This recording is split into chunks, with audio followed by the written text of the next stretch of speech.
জামাত ইসলামকে আগে নিষিদ্ধ করার দাবিটা কাদের ছিল? একটা দলের ছিল। কোন দলের ছিল? যারা বাদ করেছে আওয়ামী লীগ। আওয়ামী লীগের নিষিদ্ধ করার দাবি ছিল। আওয়ামী লীগ 15 বছর ক্ষমতায় ছিল, করে নাই কেন? তার মানে তো তাদের বদ মতলব ছিল। 15 বছর তারা ক্ষমতায় ছিল, তারা তাদেরই সহযোগী সংগঠন বিভিন্ন মহল থেকে তারা এই ধরনের দাবি তুলেছে।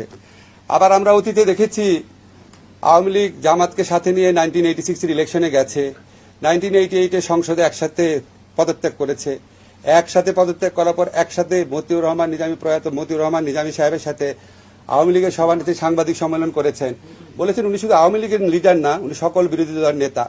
পরবর্তীকালে জামাত যখন প্রেসিডেন্সিয়াল নির্বাচনে জয়লাভ করার জন্য আওয়ামী লীগের পদপ্রার্থী জামাতের আমির গোলাম আজমের কাছে দোয়া চাওয়ার জন্য গিয়েছেন।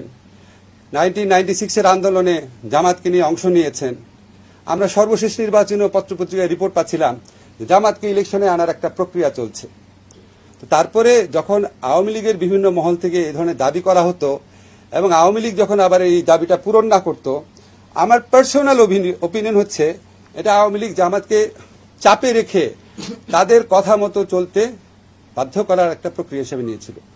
আওয়ামী লীগের রাষ্ট্রীয় ক্ষমতায় দোর্দণ্ড প্রতাপে ছিল, কখনোই নিষিদ্ধ করে নাই। যখন ছাত্র জনতার বিপ্লবে যখন আওয়ামী লীগের প্রায় পরাজিত এবং পরাভূত হওয়ার মতো অবস্থা হয়েছে, তখন আপনার এই পুরা বিপ্লবটাকে, পুরা অভ্যুত্থানটাকে সন্ত্রাসী কর্মকাণ্ড আখ্যায়িত করে অবাধে দমন নিপীড়ন চালানোর একটা পর্যায়ে জামাতকে নিষিদ্ধ করেছে। সেটা তো কোনো নীতিগত অবস্থান হতে পারে না। জামাতের নিষেধাজ্ঞা প্রত্যাহারের ব্যাপারে স্বরাষ্ট্র মন্ত্রণালয় যে সিদ্ধান্ত নিয়েছে এটা প্রেক্ষাপটটা কি? আপনারা সবাই জানেন যে আমাদের সমাজে কিছু মহল থেকে বহু বছর যাবৎ জামাত ইসলামীকে নিষিদ্ধ করার দাবি উঠত, বহু বছর যাবৎ। আমি ঠিক বেঠিক ওখানে যাচ্ছি না। আওয়ামী লীগ কখনোই এটা করে নাই, কখনোই করে নাই। 15 বছর ক্ষমতা আছে, কখনোই করে নাই। তারপর তারা এমন একটা বিশেষ মুহূর্তে এটা করেছে, যেটা তখন ছাত্র জনতার বিপ্লব চলছিল, গণ অভ্যুত্থান চলছিল।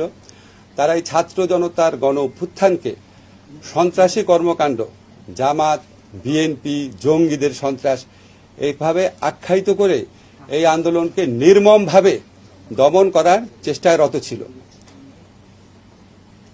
নির্মমভাবে দমন করার চেষ্টায় রত ছিল, এটা বহু প্রমাণ আপনারা বহুভাবে পেয়েছেন। এবং আমাদের স্বরাষ্ট্র মন্ত্রণালয়ের পক্ষ থেকে পরীক্ষা করে দেখা হয়েছে তারা যে সন্ত্রাসী হিসাবে জামাত, বিএনপি, জঙ্গিকে আখ্যায়িত করেছিল, ওই ন্যারেটিভের পার্ট হিসাবে তারা জামাতকে সন্ত্রাসী সংগঠন হিসাবে হঠাৎ করে ঘোষণা করে একটা প্রজ্ঞাপন জারি করে। তা আমরা তো আওয়ামী লীগ যে ছাত্র জনতার গণবিপ্লবকে সন্ত্রাসী কর্মকাণ্ড বলতে চেয়েছে, সেই ন্যারেটিভের পার্ট তো আমরা হতে পারি না। আমরা মনে করি আওয়ামী লীগ কোনো নীতিগত অবস্থান থেকে জামাতকে নিষিদ্ধ করে নাই। আওয়ামী লীগ রাজনৈতিক অপকৌশলের জন্য ছাত্র জনতার বিপ্লবকে নির্মমভাবে দমন করার জন্য এই ইস্যুটাকে এইভাবে ব্যবহার করেছিল। তা আমরা ছাত্র জনতার গণ অভ্যুত্থানে পরাজিত এবং প্রত্যাখ্যাত একটি দলের অন্যায় ন্যারেটিভের পার্ট হতে পারি না। এটাই হচ্ছে আমাদের বক্তব্য। এবং আমাদের স্বরাষ্ট্র মন্ত্রণালয় থেকে তারা পরীক্ষা নিরীক্ষা করে দেখেছে আওয়ামী লীগের পক্ষ থেকে ছাত্র জনতার গণবিপ্লবকে যেভাবে সন্ত্রাসী কর্মকাণ্ড আখ্যায়িত করা হয়েছিল, জঙ্গি কর্মকাণ্ড আখ্যায়িত করেছিল, এটার পার্ট হিসাবে জামাতকে নিষিদ্ধ করা হয়েছিল। এই ন্যারেটিভটা সত্যি না, সেটা ছাত্র জনতার বিপ্লব ছিল।